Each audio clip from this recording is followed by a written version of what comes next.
है, क्योंकि दो प्रॉब्लम्स मैंने आपको बताए, रशिया यूक्रेन वॉर में चाइना के स्टांस क्या है, और जो ट्रेड में इस टाइम जो है चाइना इन सबसे आगे है, वो भी एक बहुत बड़ा मसला है इस टाइम इन दोनों कंट्रीज़ को, जो हमें आने वाले वक्त में हमें देखना पड़ेगा। But I just want to add very important thing, जो अभी हमें कुछ दिनों में चीज़ नज़र आएगी। देखिए 29 या 30 और 30th ऑफ जुलाई को, यानी अगस्त के शुरू में जो है, और या जुलाई के एंड में एक बहुत इंपॉर्टेंट मीटिंग है जिसका नाम है शंघाई कोऑपरेशन ऑर्गेनाइजेशन मीटिंग। इसमें पाकिस्तान के प्राइम मिनिस्टर भी शिरकत करेंगे, इंडिया के भी करेंगे, और चाइनीज़ और पुतिन भी होंगे और शी जिनपिंग भी होंगे। ये बीजिंग में होगी, ठीक है।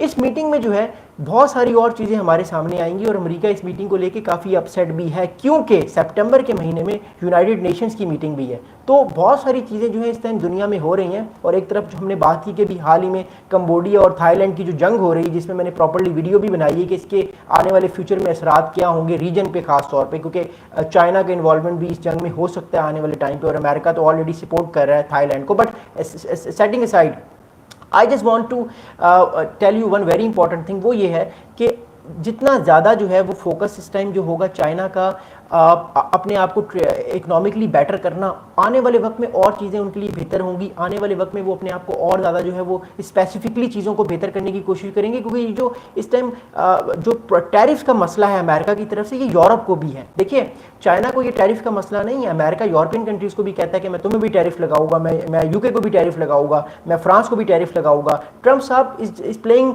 वेरी अनप्रेडिक्टेबली, वो सबको टैरिफ लगाने की बात कर रहे हैं, ना वो एलाई को छोड़ रहे हैं अपने, ना एडवर्सरी को। तो यूरोपियन यूनियन भी परेशान है कि वो कौन सी साइड ले। But the problem is that कि जब से रशिया यूक्रेन जो वॉर हुई है, तो यूरोप बहुत परेशान है। यूरोप ये बार कह रहा है कि चाइना सपोर्ट ना करे रशिया को, उसका तेल ना ले, उसका ऑयल ना ले, क्योंकि उससे उसके ऑयल लेने से वो ऑलरेडी रशिया की इकोनॉमी को सपोर्ट होता है और रशिया पर अटैक्स अपने बढ़ा देता है। अभी देखिए मीटिंग भी जो है वो आज स्टार्ट हुई है इस्तांबुल में, यूक्रेन रशिया की। अब हम कल बात करेंगे कि आने वाले वक्त में क्या वो मीटिंग, उसका क्या असर पड़ेगा। But that's a very important point.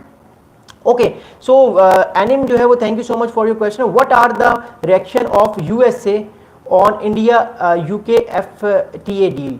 Okay, तो अभी okay India UK, okay so अभी जो प्राइम मिनिस्टर मोदी जो है वो लंदन में है, और ये जो ट्रेड डील हुई है, मैंने इस पर वीडियो बनाई थी, सुबह आपने देखी होगी।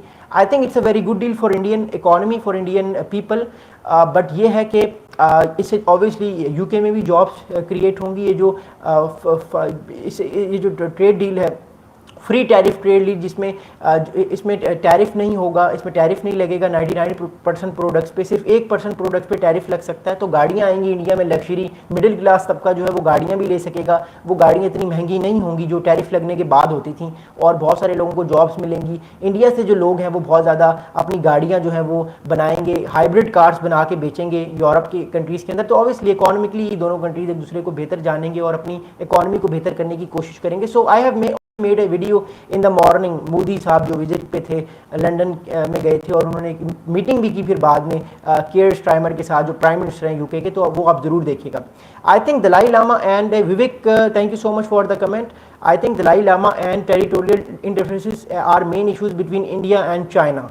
वेल ऑब्वियसली दलाई लामा का भी प्रॉब्लम बहुत ज़्यादा है, तिब्बत का भी बहुत बड़ा प्रॉब्लम है। बट आई स्टिल थिंक जो नॉर्थ रीजन है, अक्साई चिन वाला एरिया है, फिर उसके अलावा जो कश्मीर वाला एरिया है, और जो ऑलरेडी चाइना ने 62 में लैंड कैप्चर किया था, वो प्रॉब्लम सिर्फ चाइना की तरफ से नहीं है, इंडिया भी कहता है कि we want that land back. और उस वजह से हमें डिफरेंसेस पिछले 50 ईयर्स में इंडिया और चाइना में नज़र आए हैं। और फिर उसके अलावा जो 2020 में जो गलवान वैली में इशू हुआ, जो 20 किलोमीटर अंदर चाइनीज़ फौजी जो है वो इंडिया की टेरिटरी में आ गए, या वो बफर जोन जो था उसमें आ गए, और इंडिया का जो एक तरह से उनकी पेट्रोलिंग होती थी फौज की, वो इंडिया पेट्रोल नहीं कर सकता उस जगह पे। सो टेंशंस जो है वो 2020 में बढ़ी हैं, और मैंने आपको वो बताया है कि वो टेंशंस क्यों बढ़ी हैं, because India was also very aggressive after prime minister Modi arrive. तो आने वाले वक्त में हमें नज़र आएगा कि अभी इंडिया कोशिश कर रहा है किसी तरह चाइना के साथ रीअप्रोचमेंट करने के लिए, क्योंकि जयशंकर साहब जो थे वो 2 हफ्ते पहले उनकी वांग ही से मुलाकात हुई है SCO मीटिंग में, जो मिनिस्ट्रियल मीटिंग थी। अभी जो है वो इस टाइम